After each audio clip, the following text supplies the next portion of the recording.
お姉ちゃんが来た。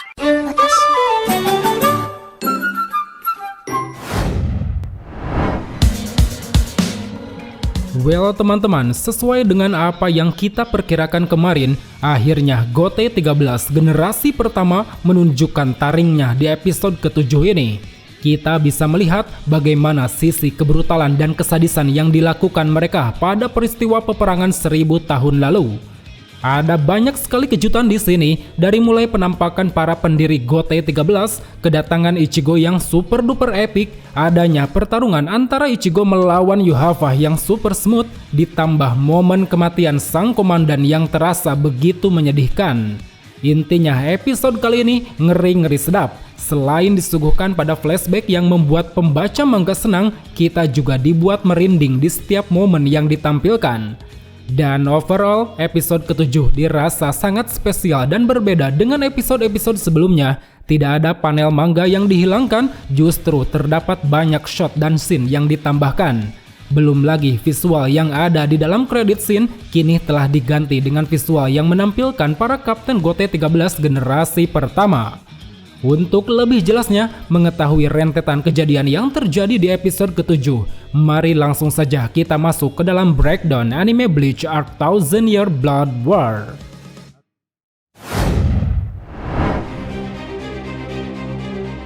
Episode ke-7 alias episode 373 ini mengadaptasi 4 chapter dari mulai chapter 511 sampai chapter 514. Mengambil judul di chapter 514, episode ke-7 berjudul Terlahir Dalam Kegelapan. Judul ini sengaja ditampilkan di akhir episode karena memang judul tersebut merujuk pada sang karakter utama yaitu Kurosaki Ichigo, di mana tanpa Ichigo sadari ternyata dia memiliki garis keturunan dari Yuhava. Ada 4 pokok pembahasan di sini, dari mulai flashback GOT 13 generasi pertama, momen kematian sang komandan, kemunculan Ichigo di medan tempur, sampai pertarungannya melawan Yuhava. Untuk itu, mari kita bahas satu persatu. Flashback GOT 13 generasi pertama. Ini dia scene tambahan yang kita tunggu-tunggu. Setelah sebelumnya di dalam manga hanya ditunjukkan pada sebagian siluet para pendahulu GOT 13, akhirnya di episode ke-7 ini mereka mendapat porsi untuk menunjukkan aksinya pada pertempuran 1000 tahun lalu. Rumor di mana Yuhava mengatakan bahwa mereka dulunya adalah kelompok keji yang haus akan darah ternyata memang benar adanya. Kebiadaban tak pandang bulu dari sang komandan Yamamoto sangat tercermin di scene tambahan episode ke-7 ini. Momennya bisa kita rasakan di awal scene di mana saat itu 1000 tahun yang lalu Soul Society tengah dihadapkan pada sebuah pertempuran besar. Pertempuran itu melibatkan antara dua kubu, yaitu kelompok Quincy yang hendak menghancurkan Soul Society dan juga GOT 13 generasi pertama yang hendak menahan laju para Quincy. Dari sisi kelompok Quincy bisa kita lihat terdapat ratusan tentara yang berjajar rapih di belakang Yuhava. Tidak ada pasukan standiter, mereka hanya segerombolan pasukan yang memiliki dedikasi tinggi terhadap bangsa Quincy. Sementara dari sisi GOT 13, mereka terdiri dari 13 orang Shinigami yang memiliki rupa dan bentuk berbeda, sesuai dengan penampakan GOT 13 yang kemarin sempat di-reveal melalui poster di majalah Shonen. Di sini bisa kita rasakan visualisasi yang ditampilkan benar-benar sangar. Aura kebengisan seolah terpancar pada setiap ekspresi yang ditunjukkan oleh para pendahulu ini. Apalagi dalam setiap aksinya, kita bisa melihat bahwa mereka benar-benar mencerminkan arti dari sebuah pembantaian. Dari mulai Unohana, tanpa ampun dia langsung meluncur dan menebas para Quincy menjadi dua. Pria bertubuh besar disertai hiasan make up di wajah, dengan sangat brutal dia menghancurkan kepala tentara Quincy lewat kedua tangannya. Kemudian sosok berambut kuncir dua dengan penutup mata seolah mencerminkan Kenpachi Zaraki, dia terlihat bahagia terhadap pembantaian yang saat ini dia lakukan. Lalu pria berotot yang memiliki pelindung di kedua lengan, dengan sangat cepat dia mampu menebas dan memotong habis para Quincy. Setelahnya ada wanita berkacamata dengan senjata tombak. Tanpa kesulitan sama sekali, dia berhasil memotong tubuh Quincy menjadi dua. Kemudian ada pria blasteran berkacamata, layaknya pembunuh berdarah dingin, dengan pedang pendeknya dia tengah menggorok leher lawan. Seolah tak ingin kalah, pria berambut putih disertai kulit gelap, dia juga berhasil menghancurkan kepala Quincy hanya dengan teknik Hakuda berupa tendangan. Ada juga pria yang sebelumnya kita anggap memiliki penampilan feminim, dia telah membantai beberapa Quincy di hadapannya. Kemudian disusul oleh seorang pria botak bertubuh gempal, pria bertopi jerami disertai parasnya yang anggun, pria tua dengan tatapan matanya yang sangar, dan juga pria tua botak yang tampaknya memiliki usia paling tua. Semuanya dengan sangat ganas berhasil membantai habis ratusan tentara Quincy. Ada satu hal menarik di sini, yaitu perihal luka tusukan di dada Unohana. Mengingat bekas luka tersebut dilayangkan oleh Zaraki, apa mungkin sejak 1000 tahun ini Zaraki telah hidup dan telah melakukan pertarungan melawan Unohana? Jika memang benar demikian, itu berarti usia Zaraki lebih tua bila dibanding dengan Shunshui Kyoraku dan Jushiro Ukitake. Oke, kembali pada kejadian yang terjadi di akhir pembantaian. Dengan luapan api yang berkobar, Yamamoto mulai berjalan mendekati Yuhava di atas gundukan mayat. Tanpa mempedulikan apa yang diinjaknya, mau itu mayat Quincy ataupun mayat Shinigami, Yamamoto benar-benar tak pandang bulu demi bisa melampiaskan amarahnya.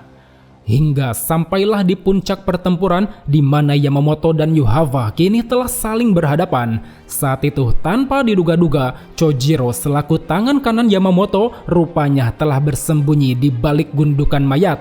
Yang mana hal ini pun mengakibatkan Yuhava langsung terkena tusukan. Dia tidak menyadari akan datangnya serangan dadakan yang dilancarkan oleh Chojiro. Dan kini melihat Yuhava tak bisa berbuat apa-apa, Yamamoto kemudian segera melancarkan serangan api kuat lewat Zanpa Kotonya. Saking kuatnya serangan ini sampai-sampai membuat area pertarungan pun seketika dilahap oleh kobaran api. Itulah sekilas gambaran pertempuran yang terjadi 1000 tahun lalu. Di sini ada beberapa poin yang bisa kita simpulkan. Pertama, sesuai dengan legenda Kaisar Gesang, saat itu Yuhava belum membangkitkan kemampuan Shriek the Almighty, terbukti dengan ketidakhadirannya para stand leader di sana. Kedua, Yuhava dinilai terlalu naif dan percaya diri pada kekuatan para pasukan Quincy-nya. Ketiga, meski nama dan divisinya tidak disebutkan, tapi melihat gaya bertarung yang ditunjukkan oleh Gote 13 generasi pertama, beberapa dari mereka seakan mencerminkan sosok para kapten di masa mendatang. Kemudian poin yang keempat, di sini kita bisa mengerti alasan kenapa Yuhava menyebut Yamamoto sebagai sosok yang dulunya dikenal keji dan tak pandang bulu. Hal itu bisa kita rasakan dari bagaimana Yamamoto melakukan pertarungan licik melawan Yuhava. Dia seolah membuang harga diri sebagai petarung dengan menyuruh Chojiro berpura-pura untuk menjadi mayat. Well, scene tambahan yang disajikan dalam kurun waktu 2 menit ini dirasa sangat penting dan berkesan. Selain diperlihatkannya kebrutalan dari Gote 13 generasi pertama, di sini kita semakin melihat jelas sisi lain dari sang komandan Yamamoto di masa lalu. Kemudian terkait divisi para kapten Gote 13 generasi pertama, melalui foreshadow yang ditampilkan di kredit scene akhir episode ke-7, kita bisa sedikit memperkirakan perihal divisi mana yang mereka tempati.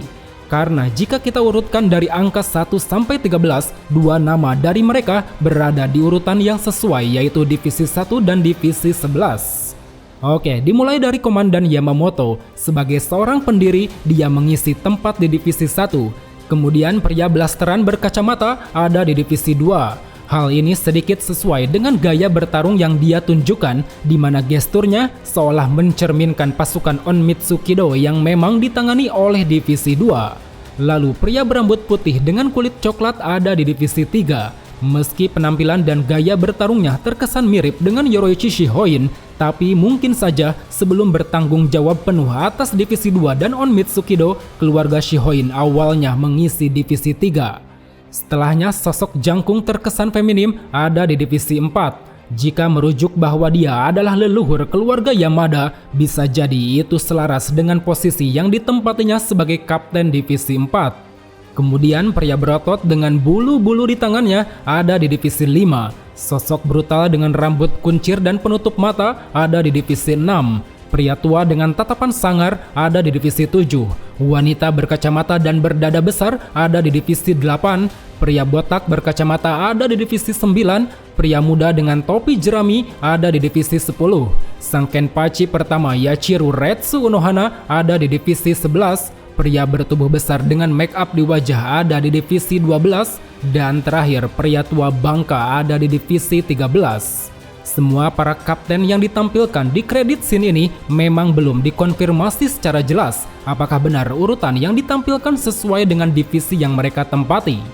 Namun terlepas daripada itu, meski masih terdapat tanda tanya, setidaknya dengan kemunculan para kapten GOT 13 generasi pertama, rasa penasaran kita selama ini bisa sedikit terobati. Apalagi kemunculan yang dibawakan benar-benar memukau dan sangat badass. Momen kematian sang komandan. Bersamaan dengan flashback GOT 13 di masa lalu, Yamamoto yang sebelumnya ditebas oleh Yuhava saat ini sedang dalam keadaan sekarat. Dia seketika teringat pada kejadian masa lalu bersama muridnya yaitu Shunshui Kyoraku. Saat itu Yamamoto mengatakan pada Kyoraku bahwa lukisan yang menggambarkan dirinya merupakan sosok monster di Soul Society. Dia berani bertaruh bahwa monster itu tidak akan pernah muncul lagi. Jikapun nanti muncul, maka monster tersebut akan dihadapkan pada sebuah kematian. Selaras dengan apa yang diucap Yamamoto, saat ini di tengah derasnya hujan, tubuh Yamamoto tiba-tiba terbelah menjadi dua. Para kapten yang menyadarinya langsung dibuat terkejut. Tidak terkecuali Kyoraku, dia begitu emosi bahkan sampai terkena tembakan dari Robert. Belum lagi hancur leburnya tubuh Yamamoto oleh Yuhava semakin membuat para Shinigami putus asa. Dengan sangat arogan, di sana Yuhava mengatakan bahwa saat ini Yamamoto terlihat sangat lemah. Dia terlalu naif untuk dikatakan sebagai seorang pemimpin. Padahal dulu sekali Yamamoto dikenal sebagai orang yang begitu keji dan brutal. Bahkan GOT 13 yang dia bentuk pun menjadi segerombolan Shinigami pembunuh berdarah dingin yang sangat menakutkan. Namun sayang, setelah peperangan melawan Quincy di mana Soul Society memperoleh kedamaian, Yamamoto menjadi pribadi yang lemah dan sangat naif. Dia enggan meminta bantuan pada manusia karena menjunjung tinggi martabat dirinya sebagai Shinigami. Oleh karena itu, saat ini Yuhava pun menegaskan bahwa GOT 13 yang terkenal ganas kini sudah berakhir. Hal itu dikarenakan kenaifan dari Yamamoto yang selalu menanggung beban seorang diri. Bisa dibilang, momen kematian Yamamoto di sini menjadi awal mula kehancuran bagi Soul Society. Karena setelahnya, Yuhava langsung memerintahkan Stanliter untuk memunculkan para soldat guna menghabisi semua Shinigami yang masih hidup. Bisa kita rasakan tambahan shot yang ditampilkan di sini benar-benar bisa menggambarkan situasi tragis yang dialami Soul Society. Menghadapi para Stanliter yang terbilang sedikit saja mereka sudah kewalahan, apalagi ditambah dengan munculnya soldat yang berjumlah sangat banyak. Menurutku, shot tambahan ini cukup mengantarkan kesan yang begitu dramatis. Banyak para Shinigami yang berguguran, ledakan terjadi di mana-mana, gumpalan darah yang bercampur bersama genangan air, serta banyaknya kerusakan dan pembantaian yang terjadi di setiap penjuru Soul Society. Dengan ditemani hujan deras yang belum mereda, mereka para Shinigami dibuat tidak berdaya. Apalagi Busby yang kita kira telah hangus terbakar oleh api Yamamoto ternyata masih hidup. Dia berhasil selamat berkat kemampuan api Reishi yang dimilikinya. Kemunculan Kurosaki Ichigo. Beralih pada kondisi Ichigo yang masih terkurung di dalam penjara Kyuuge, saat itu merasa banyaknya Shinigami yang mati. Dengan luapan kemarahan, Ichigo akhirnya berhasil keluar dari penjara tersebut. Dari sini, kemunculan Ichigo di Soul Society selaras dengan cerita mangganya. Dari mulai menghajar Shash Domino dengan Getsuga Tensho, ekspresi terkejut dari semua orang kuat di medan tempur, menyelamatkan Akon yang dari tadi menjaga gerbang Garganta, menghampiri Kuchiki Byakuya yang sedang sekarat, serta mengamuk di hadapan Yuhava. Dari semua adegan yang disajikan, ada yang menarik bagiku, yaitu ketika Ichigo menghampiri Renji, Rukia, dan Byakuya yang tengah sekarat. Di tengah hujan yang membersihkan banyak darah di Seireitei, terselip momen pilu seorang kapten yang berwibawa. Dia adalah Kuchiki Byakuya. Dalam kondisinya yang mengenaskan, Byakuya harus menurunkan ego demi keselamatan Seireitei. Dengan ditemani Zanpakutonya yang hancur lebur, sebagai seorang bangsawan, kala itu dia meminta Ichigo untuk menyelamatkan Soul Society. Selain itu, kita juga disuguhkan dengan momen kebadasan Kurosaki Ichigo. Sesaat Byakuya meminta Ichigo untuk melindungi Soul Society, pancaran Reiatsu seketika muncul dan membuat rintikan hujan di sekitar pun langsung melebur mengelilinginya. Adegan ini terasa sangat epik, di mana Reiatsu yang terpancar seolah menggambarkan emosi yang meledak dari Ichigo. Apalagi dengan efek slow motion yang kece badai, membuat kita semua langsung merinding ketika melihat cuplikan ini. Terlebih setelahnya, kemunculan Ichigo di hadapan Yuhava benar-benar keren, di mana Ichigo yang melemparkan Zanpakuto di depan Yuhava seolah memberi isyarat bahwa peperangan belum berakhir. Dengan tubuh penuh luka dan tatapan tajam, Ichigo menunjukkan kemarahan besar terhadap sang pemimpin kelompok yang tak kenal belas kasihan. Ichigo versus Yuhava. Jujur, aku sendiri tidak bisa berkata banyak perihal scene battle yang disajikan di sini. Scene-nya benar-benar epik, berkelas, dan sangat elegan. Perpaduan musik, efek, dan slow motion yang ditampilkan benar-benar membuat kita merasa sedang menonton tayangan movie. Untuk koreografinya sendiri, sebenarnya poin pertarungan yang ditunjukkan hampir sama dengan yang ada di manga. Cuman terdapat tambahan shot dan efek-efek baru yang dimunculkan. Dari mulai bentrokan pedang antara Ichigo dan Yuhava, Ichigo yang tanpa sadar menggunakan teknik pertahanan Blood Fan, Yuhava yang meyakini bahwa Ichigo adalah seorang Quincy, Ichigo yang marah besar karena Yuhava menyangkut pautkan ibunya, dan terakhir tumbangnya Ichigo di hadapan Yuhava. Ada beberapa poin menarik selama pertarungan berjalan, seperti ditambahkannya scene di awal bentrokan. Koreografinya tidak ada di manga, dan itu sangat keren ketika dimunculkan di animenya.